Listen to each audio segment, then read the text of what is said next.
People are scared, and you can hear it in their messages and see it in the way they scan the news before bed.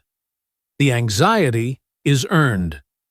But there is another truth worth saying out loud.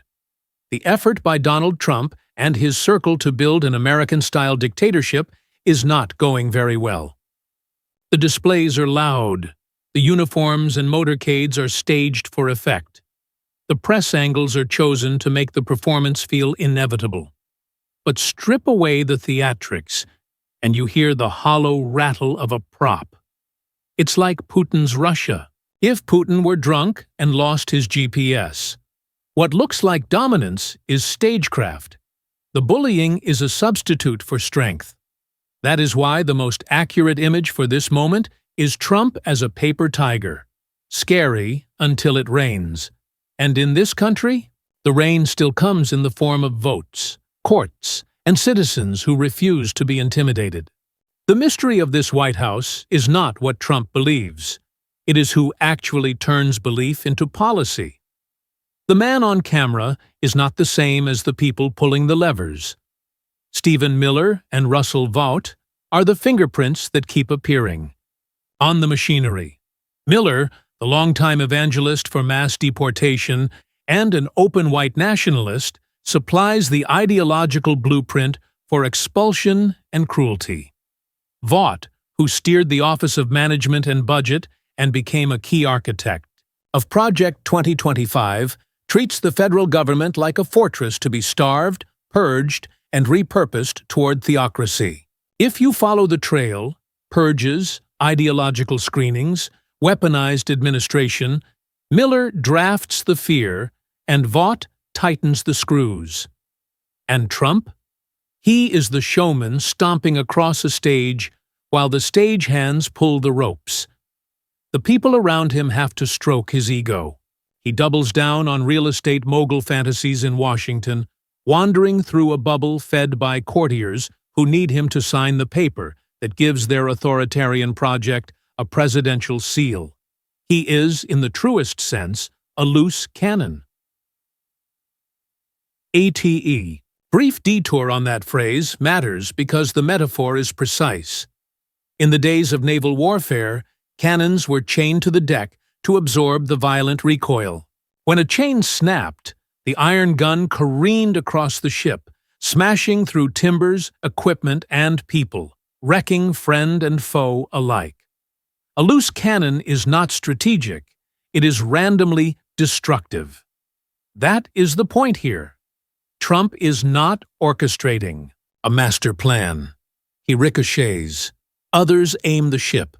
The clearest tell is the deployment of military personnel in the nation's capital in poses meant for the camera.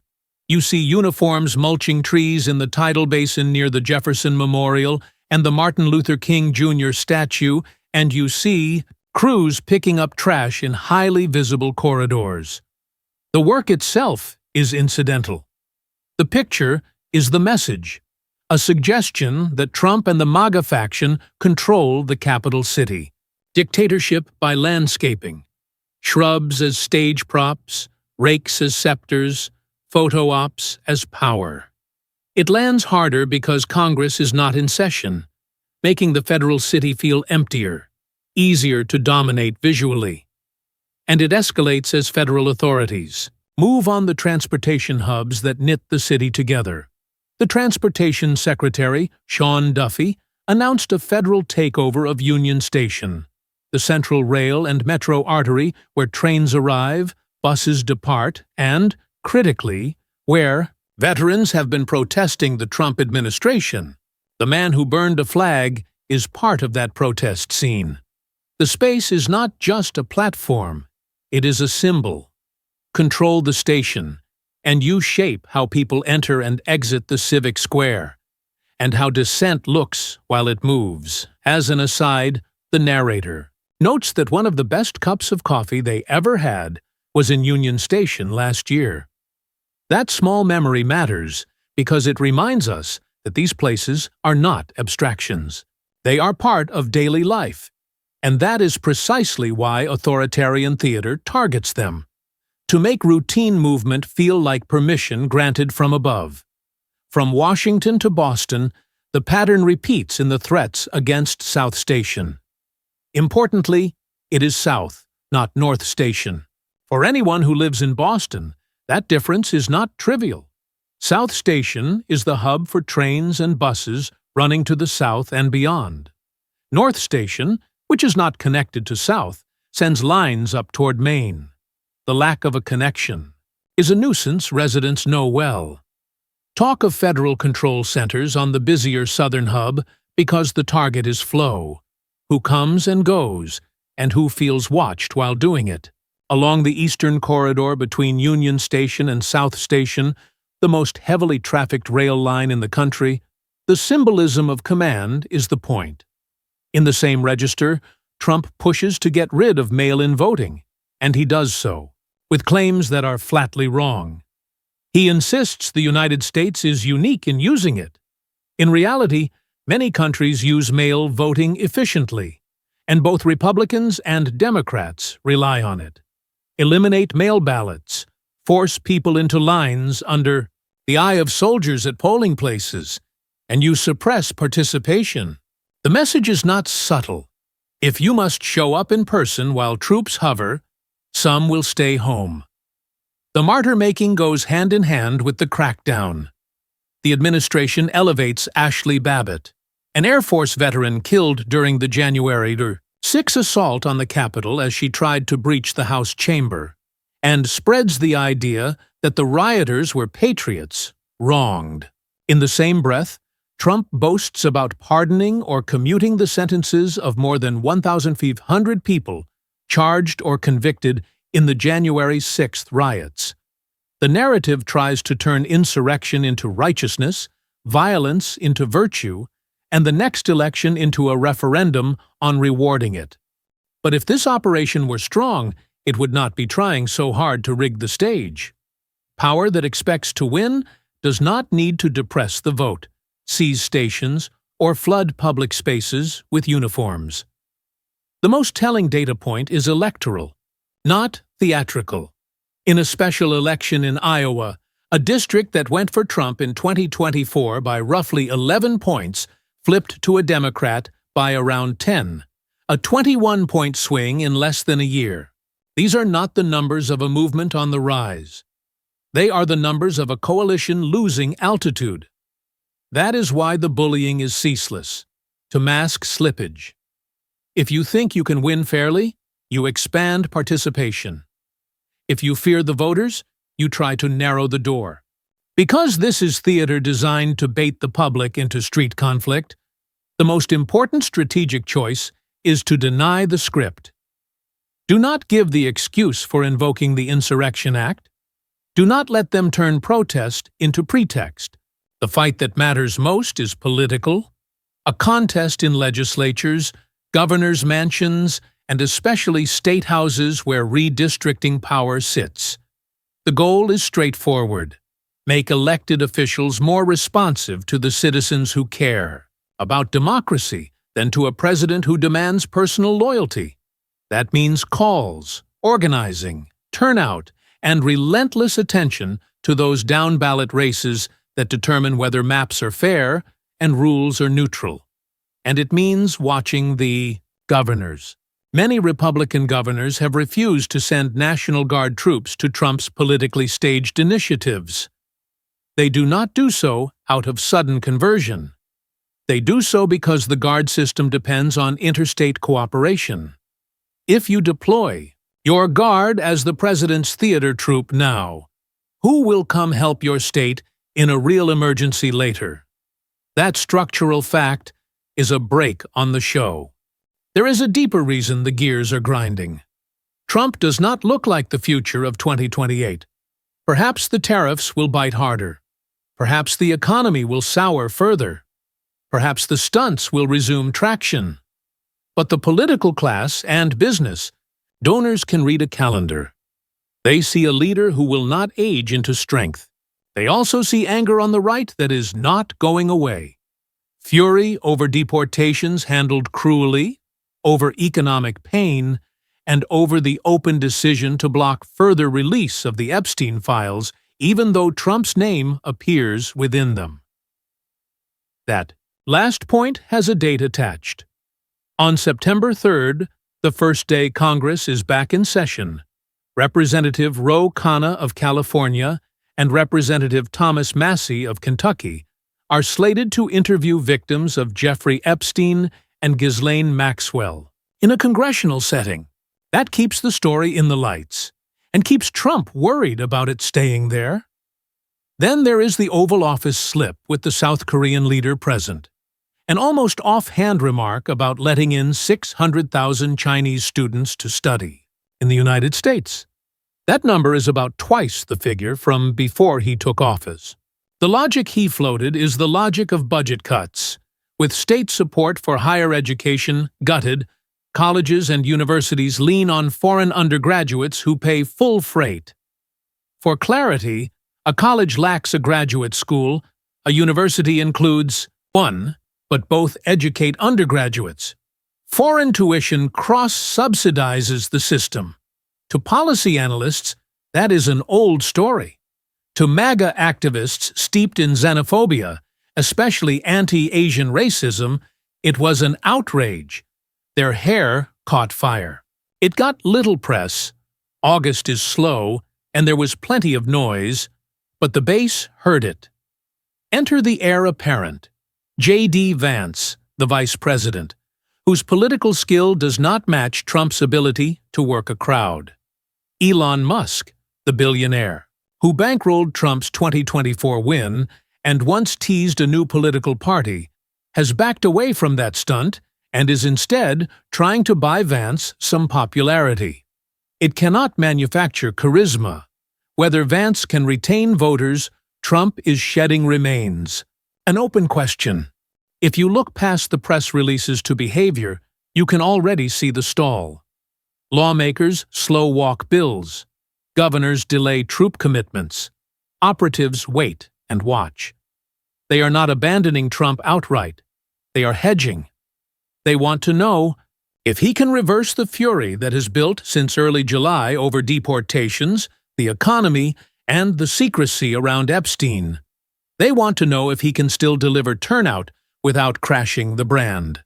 The hesitation shows up in mundane ways: quiet committees, missing co-sponsors, vague statements. But it is there, and the longer it lasts, the harder it is to snap back into lockstep.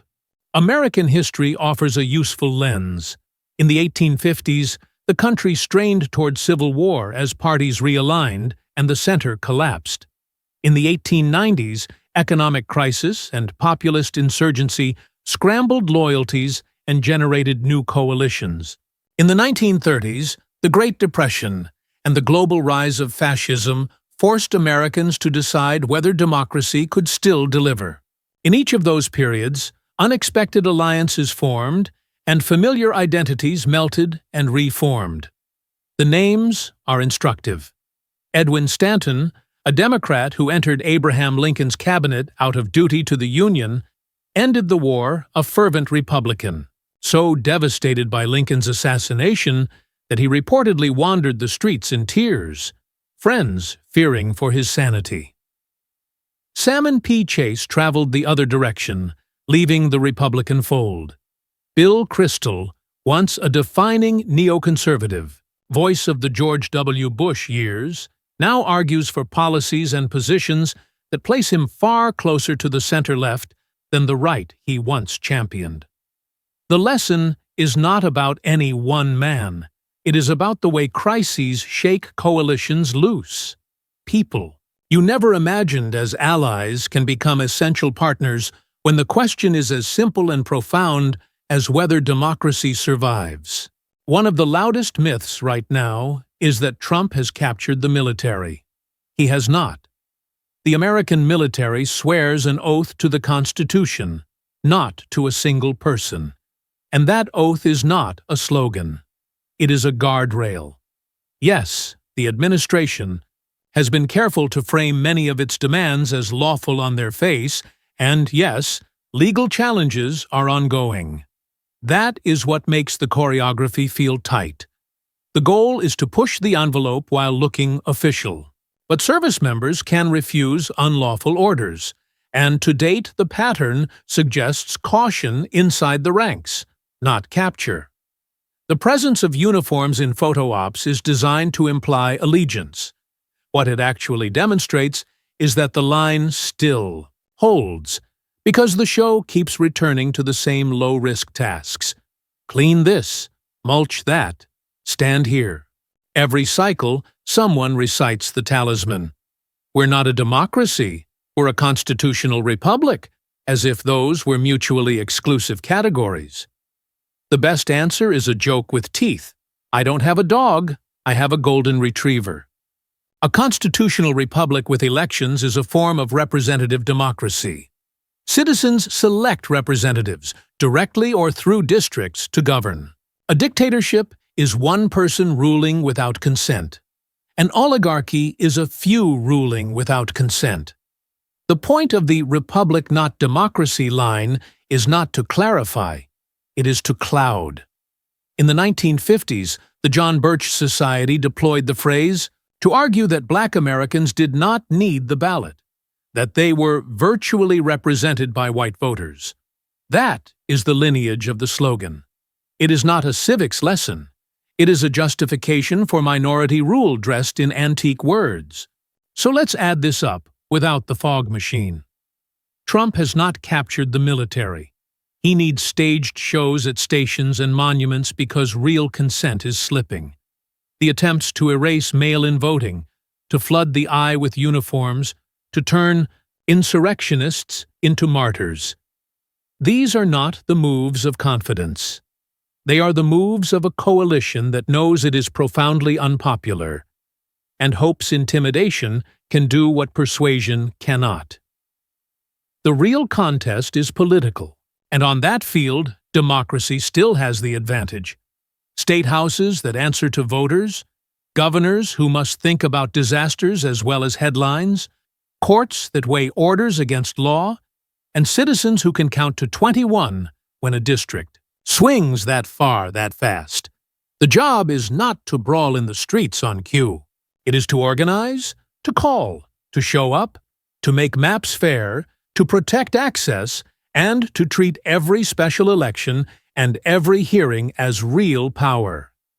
On September 3rd, when Congress reconvenes and victims of Jeffrey Epstein and Ghislaine Maxwell come forward in a proceeding led by Representatives Ro Khanna and Thomas Massie, the story will return to the lights. When speeches at the White House toss off plans to double the number of Chinese students and the base erupts, we will see more proof that the center of gravity is wobbling.